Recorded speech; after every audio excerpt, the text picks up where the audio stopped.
In this video, I'm walking you through how to do hook-lying reverse presses with a strap. So you are going to need a yoga strap, not a resistance band, because resistance bands don't offer you enough resistance, but this could also be a leather belt or a dressing gown cord or something like that, that's going to offer you a little bit of fight back against your efforts that you're going to be putting in. You may also need a yoga block to go underneath your head, and this is dependent on your kind of upper body position, but I'll talk about that in a second. So we are putting our yoga strap in a strap that is, when we slide our legs through like so, going to keep our knees at hip width apart. So hip width apart is maximum 2 fists like this in between the knees. If the strap is too big, you're going to have your legs like this, and that's way bigger than hip width apart, which is going to stop the right muscles from switching on. So just make sure that the strap is tight enough that when you squeeze out at your kind of maximum effort, they're not further apart than 2 fists apart, which is about hip width. You're going to come to a hook lying position to start with. And to start with, you're just going to evaluate how your body feels here. So palms facing up, head is relaxed, and you are maintaining a gentle squeeze out against the strap. I'll walk you through that a little bit more in a second. But what I want you to assess is how your neck, jaw, head, shoulders, upper back, lower back feel here. If you're in this position and you feel like you have an arch in your kind of lower back or sort of mid back where the rib cage is, or if you feel like your shoulders are really rolling up off the floor and your head is tilting backwards like this, I want you to put a yoga block or a pillow underneath your head, because what it's going to do is it's going to allow your spine to relax a little bit more. So if you're really stiff in your upper back and your shoulders, and you can see here how my shoulders are a little bit like this, but this exercise should help them. But if you're really stiff in your upper back, you do not want to be in this type of position where the head is snapping backwards and the whole upper back is rigid and up off the floor, because your body's going to get tenser and tenser because it'll be compensating. So put a yoga block under your head. Your lower back is flat on the floor, but you're not actively squeezing your abs and pushing that down. So there's no tension here, you're completely relaxed. We are just looking for a slight pelvic, sort of, the pelvis is really like, I'm not making any sense. Your pelvis is relaxed, your spine is relaxed, there is no arch in the back, but you're not gripping your abs or anything else for that matter to try and keep your lower back on the floor. We should hopefully find that it just happens if you lay in the position long enough, and if you have enough support under your head so that your body isn't having to fight tension in all sorts of places. In this hook lying position, you are making sure that your toes, your ankles, your knees and your hips are all in a straight line.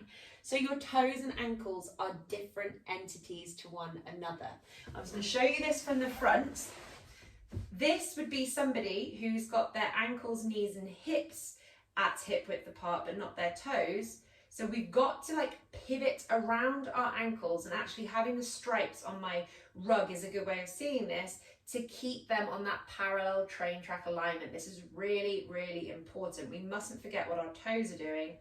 We don't want toes like this, we want toes like that. So do make sure, look at yourself in the mirror, film yourself so that you can see that you have that alignment from the hips, the knees, the ankles and the toes. Okay, so we're in our hook lying position. We've got a block under our head if we need to. We are maintaining a squeeze out against the strap, making sure that our knees are not going wider than our hips, keeping the big toe joints on the floor throughout. As we squeeze out against the strap at a kind of 3 out of 10 level of effort, we should be noticing the muscles here at the kind of side of the hips, the hamstrings and the glutes starting to wake up. You are not squeezing the strap as hard as you can, because if you do that, you're going to get really tired very quickly, or you're more likely to compensate elsewhere. So there's just like a little bit of tension outwards that will build up. So over the minutes, as we do the shoulder exercise that we're going to do, you will hopefully find that your glutes and hamstrings and abductors and things start burning more and more, and you may well notice a difference from side to side, which shows you that you have a discrepancy from side to side. So you've got one side that's like weaker than the other, and we want them to be doing the same thing from side to side. As you squeeze out, the pelvis remains relaxed, but make a mental note as to whether or not your pelvis feels different from side to side. So you may very obviously feel like one side of your pelvis is more grounded than the other. And the question that you've got to ask yourself is, the more that I wake up my glutes, and when we do the shoulder exercise in a second, and when I finish the exercise, do I notice that I am more level and grounded through both sides of my pelvis? Have I got rid of the disparity by waking up my lateral hip stabilizers and changing the position of my upper body? It's just a question to ask yourself, because that's kind of what we're going after here. So we're maintaining the tension against the strap at about 3 out of 10 level. We're keeping our big toe joints grounded, so we're not lifting the feet up as we do it. They stay down in that nice alignment from the toes, ankles, knees, and hips. We are bringing our elbows out to shoulder height in this kind of angle.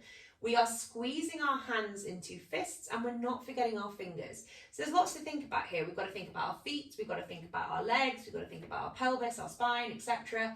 We're keeping that action in the fingers, because what your fingers do feed down through all the muscles into the arm and the shoulders. So we don't want to have limp little wet fish hands. We want strong active hands, because that creates strong active shoulders. So we are doing the reverse presses now. What you are doing whilst maintaining that pressure out against the strap is you are pulling your shoulder blades together and then pulling them down as far away from your ears as you can. So this isn't a very exciting exercise to watch, because it doesn't look like very much is happening, but believe you me, this is a really good exercise for most people. So what I'm doing is I'm moving my shoulder blades behind me. I'm not lifting my rib cage up. So the mistake that people make is that they think they're moving their shoulder blades, but actually they're flaring their rib cage and compensating with their rib cage and their spine. The rib cage stays relaxed, the spine stays relaxed, and the pelvis stays relaxed, although you will have lots of burning here. We are moving your shoulder blades in this type of movement behind your back without there being any reaction from the rib cage. So think about it. It doesn't matter if you can't move very far. You've got to keep your rib cage still and work with whatever range of movement you have without the rib cage compensating. You will not improve your shoulder function if your rib cage compensates every time. So fingers are tight, hands are tight, rib cage doesn't move, and we pull our shoulder blades together and then down away from our ears, using the muscles in between the shoulder blades in our kind of upper mid back. We hold and we release, and we go again. Squeeze, hold, release. Squeeze, hold, release. The rib cage does not move. The big toe joints stay down, and we maintain the squeeze out against the strap.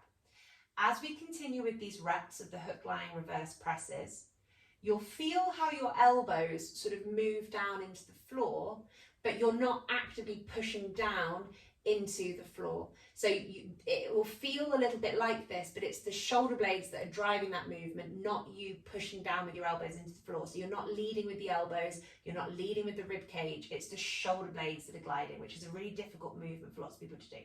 Squeeze, hold, release, squeeze, hold, release, nice and rhythmically, nice and gently, nice and slowly, in as controlled a manner as you can. So the slower we go and the more mindful we are, the harder things tend to be.